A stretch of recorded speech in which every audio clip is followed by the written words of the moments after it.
Well, here we were in the caravan park, and I tried to get a job, which should have been easy because I had lots of shorthand typing qualifications and could get an office job anywhere, but that was blocked. I couldn't get a job. And so we continued, and I continued with my regular morning meditations, and one day I was told that I had a job with nature. And I thought, well, this is a wonderful excuse to go for a walk and to lie in the sun. But when Peter saw the guidance, which I always shared with him, he said, well, maybe you can help with the garden. He was having a hard time growing vegetables in sand dunes without books not telling how to work these things in the north of Scotland. So I tuned in the next day, and I was told that everything in nature had an ensouling intelligence, that it was a planet or a cloud or a vegetable, and I was to attune to and harmonize with the essence of that intelligence. Well, I immediately thought, I can't do that, I don't know how to do it, and so on, because I sort of used to argue with my guidance at times. And I was told, it won't be so difficult as you think, just stay attuned to your God's self and it will work out. But I didn't understand at all how I could do it. Peter would say, of course, that would be easy, but I didn't see how it would be easy, because what would be intelligence of a vegetable? It's ridiculous. The word essence wasn't a bother with me, because I'd been attuning to my own inner essence for 10 years by then. But one day I was doing a meditation and I got in a stream of power when I felt I could do anything. So, now's the chance to try and tune into the intelligence of nature. So we were growing, I chose a vegetable we were trying to grow in the garden, which I loved eating, the garden pea. And so I tried to attune to what would be the essence of a garden pea. Well, I think the outer form of anything is an indication of the inner essence. I knew all about the outer form of a garden pea, the shape of the leaves and the stem, the color and the smell of the flower and the taste. So what was the essence of all? What was a pearl of all that into one thing? And I tried to tune into that vibration, and I got an immediate response to my astonishment, just as I got to when I attuned to the God within, which I put into words in the same way. And it had said that it had been going about its business, and I come straight to its awareness, which wasn't strange because I was really focusing on that. And it wished that human beings would go about their way with similar awareness, because we were all great beings of light, and we weren't using our capabilities. And said, I've got my meaning over, goodbye. And I think in that very first message, it was really what nature is still trying to tell us humans, that we are great beings and can work with them, attune with them, and be what we truly are. Well, I had no word in my vocabulary for this contact to which to accept the word angel. Although it wasn't to me an angel, I don't hear or see anything, but to me it was a force field, an energy field. And the word angel is so clobbered down with wings and harps and so on. So I'd heard of the Sanskrit word for angel, which is deva. So I used that because it was free. Now I'm going back to angel because, no, it's got all sorts of meanings attached to it. And I realized too that what this energy that this intelligent energy that I was attuning to was not from one little pea plant. It was from the soul level of the whole groups of all the peas on earth. It was the soul of the pea kingdom. And that as such it was a planetary being. And that really blew my mind, to thinking that I was communicating with an intelligence that was aware all over the earth at one and the same time. Well, anyway, when I shared this first message with Peter, he accepted it in beautiful faith, and gave me a long list of questions to ask various vegetables of the garden, and kept me busy for years. And my own inner guidance kept urging me to communicate with this kingdom, to explore it more, because it wasn't just vegetables. But for the first few years, it was mainly the vegetables, and then we started growing flowers. And it expanded and expanded, because the angels are God's messengers, the creators or builders of form, the architects of form for all over the planet, and as such are connected with everything. And everything that has its own uniqueness, even a human grouping, has an angel. And I'm still exploring those realms. What are the I mean, in terms of the garden, I mean, you made this contact, and I'm going to get to you, Peter, in terms of just briefly of questions you asked and how it all unfolded. Yeah. We'll do a lot of that outside as well. But you saw the garden continue to improve, but there was no doubt about this contact, was there? And then some of the messages that came through were about oneness. They were about all these things. This is a long time. This is what, 20 something years ago? 30 years ago. It was 30 years ago. I mean, we were so far ahead. I mean, looking back at it now and in retrospect, where we're at right now, in terms of the world finally being aware of itself and becoming more one, how do you see the importance of this connection? This connection with the nature kingdom always brought me back to oneness. The angels are messengers of God, as I say, and they always went on and on and on about how we are part of each other and how this connection with humans and nature is a necessity. And at the time I didn't realize how appropriate that was for the state of the world, for the environmental faults that we were doing. I got one urgent message, which I got all the way through, from the large trees. Otherwise, most of the messages were talking about oneness, lifting me up into the oneness, sharing that. But the trees had an urgent message to say that of the necessity for large trees on the surface of the planet. And every time I tuned into one of the large trees, a repetition of that message in one way or the other. Of course, they would answer questions that we had about the growing of the garden, and make suggestions. And in almost the very first day after this original message, I was aware of a force field that seemed to be in charge of the whole area, which I called the landscape angel.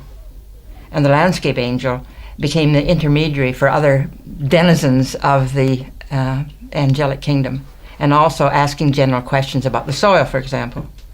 And said at one point that they couldn't expect them, the angels, to do all the work in our garden. We were humans with hands and feet, and we had to do the work. And the best way to make the soil nourishing was by making compost heaps. And the landscape angel helped us all the way through about making the compost heap and what's to put in and when it was ready and that sort of thing. So it was a continuous connection and step-by-step instructions in terms of... Yes, and Peter would always have questions that I would take and to find answers for. Let's give us how that exchange. I mean, how that came about. You brought the questions. Yes, I had complete faith in what Dorothy was receiving, and I got answers that worked.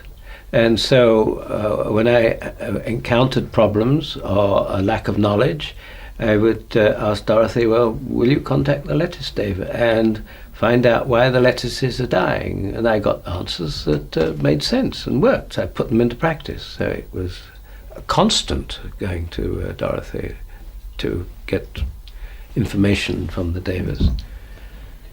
And as I had no gardening experience, in a sense, I couldn't put any gardening knowledge in, so it came sort of purely from the angelic realms. Yes, and I didn't have very much gardening experience except having watched my father, and I'd read books all winter and then promptly forget all about what I'd read or couldn't find read, so I turned to the Devas all the time. But we had no idea that this teamwork was making such an imprint until we visited neighboring That's right. gardens. We had people coming to see this garden. We wonder, well, why are they coming? It's just an ordinary garden. Until people on the site tried to grow Brussels sprouts, for example, like ours, which were several feet tall, and theirs would go like then. And then when we looked at other gardens around, we were surprised to see the vigor and the size and the vitality of our vegetables, and realized, well, something important is happening here. And I think in the past, in esoteric circles and in every indigenous culture, they've had these connection with the nature beings. Yeah. But there hasn't been, since the Age of Reason, we've turfed it out in our Western civilization. And I think this is a way we can come back to it without seeing it as superstition, seeing the reality of it, how it works, how these beings actually do exist and how actually humans can cooperate with them. And I think that's an important lesson at this time of the world. Because in my travels around the world, I found all the indigenous people, the guardians of Mother Earth, they communicate with the nature spirits. They may see them in different forms and have different names, but in essence they're the same. And same thing with the devas. At one point, did you ever sort of just sit down and say, I can't believe this is happening, and I can't believe that I'm part of this? No, because when you do a thing step by step, and you just get used to it. I mean, that's what happened, and that's the way it was, and you just accept it because it happened and it works. And we were too busy doing to really query and question it. It was action all the time. And one last point on this. In the outside, since the inspiration of this and the publicizing of all this, there's been like the commercialization and the profiting and the mystification of angels and devas but yet this is a very ordinary sort of demystified sort of experience. I mean, what is your view on that? And how can it become a more ordinary experience? Well, I get a bit upset when I see all this glamorization of angels and glamorization of me at one point. As a angel being supposed to be in chiffons or something, so I clump in my ordinary clothes and sort of everyone's expectation goes way down. Because ordinary people are here on this earth, and so are the angels. I mean, so are the devas. It is a working collaboration. It's always been here. We just haven't recognized it. And you can make it glamorous, but it isn't. It's practical. It's the way things work. It's the way this planet works. It always has been. But we just have not been aware of it. But it was our work to demonstrate it. As I've said, the proof of the pudding is in the eating. There, it works. It was a demonstration. Cooperation with the kingdoms of nature. It works. Last question for Dorothy about this. How can people integrate that into their own lives and into their own gardens and into their experiences with nature? Well, as the Devas told me, love is the bridge to any kingdom, and gratitude. So if one loves what one's doing, one's energies are connected up with that, and you get a feedback. For example, after we've been going for quite some time, we had a team of gardeners, and I was out of the garden. I was in the office and had been for 5 years or so. These team of gardeners came to me and asked me questions, and I said, no, you do it yourself. And they weren't sure, and I said, well, what do you feel about this? What do you feel? And they told me, and it was always right. I confirmed it. But their actual intuitions and feelings, because they loved their work. They were real loving landscape gardeners. They knew what to do. They probably wouldn't have called it attunement with nature, but they were attuned. And most of us, and many are. And that's the key. Love is the key to all these things. What about the possibilities for the future? Right now we are in the process of the Earth is a mess. I mean, we've got radioactivity, we're still exploding nuclear bombs, there's poison in the lakes, the trees are being cut down, there's buildings everywhere, we've got pollution in our homes. It seems almost for a younger person like me, like there's no hope, but how can we... Well, first, the planet is making us aware of the pollution. We can't help but notice these things now. And of course, nothing will change until we change. We're the polluters. We have caused all this damage as humans. So we've got to change. We've got to stop the pollution. But we can also ask the help of the nature beings who don't see that we can't do it. They see our capabilities. They see that we are Christed beings. And they believe that we can change. We can turn and change and find the solutions using our minds and their help to all these problems. They don't give up. They don't believe it's the end. Example, Sir George Trevelyan phoned us up one day to say there was a plan to put fluoride in their water. Would we please call upon the help of the angels, the devas, to prevent this from happening? It was prevented. So there are specific things that can happen out of this cooperation. I mean, that was the original, and that was the excitement of the possibilities. Like the Nature Kingdom was saying, well, it's about time, and let's get to work.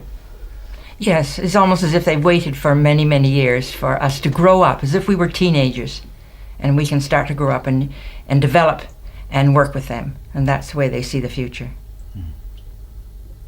They don't give timings. I've never known timings to come right anyway from the other side, shall we say. And there's also their perception of humans as being, I mean, very powerful. I mean, this is something about that people have been put down to feel like they're...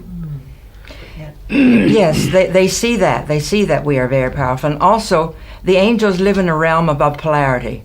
They're not, they see the negativity, but they see that the value of the positive and negative and how it works towards wholeness. And they think that we can come to that understanding too. So what are you doing now here in the community, and how have you seen the community change in the last 20, 30 years? Well, no, we're changing all the time, actually. It's a constant change. To me, that's what life's all about. It's just change, change, change. And it's something I invoke all the time. I pray for change, because I want to change, I want to grow, I want to expand. And this is what's happening. I feel for myself at this time, I'm here to remind people that this is a spiritual community. It's not just education, it's not all these therapies that are going on. It's a spiritual community. And to bring them back all the time to that spirit, really. And I feel also I'm an anchor. I anchor the energies. Otherwise I probably wouldn't be here at all. But I am anchoring the Christ energies, the spiritual energies, and that's what I am, really.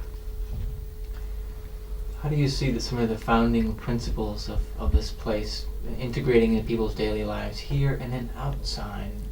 Well, I think that it's a lot of people forget, that what they're doing needs to be done with love. And there again, I have to bring that in and remind them that whatever they're doing, no matter how ordinary, no matter how mundane, it needs to be done with love. And if it's not done with love, go away by yourself and really find out why you're not doing it with love. And then come back and do it with love. And I feel that's the consciousness that people need to take away from here. As they go out into the world, they need to take this consciousness of doing everything with love. And you're doing it to the glory of God. That's what it feels to me. If I do something and I do it with love, I'm doing it to the glory of God.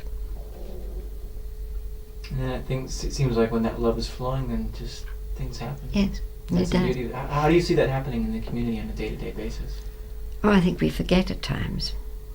And I think a lot of people go around, and wonder why there isn't any joy. There isn't any joy because they're not doing things with love. Because when you're doing something with love, of course there's joy. Bound to be. And I think that's one of the things we're really changing now. And we're moving into more love, more joy, more sort of spontaneity and so on. If you were to summarize the founding principles of this place, what would it be? Love.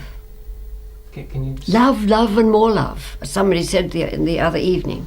It was one of the youngsters, Eileen, and it's love, love and more love. Love, love, love. That's what it is. Because God is love.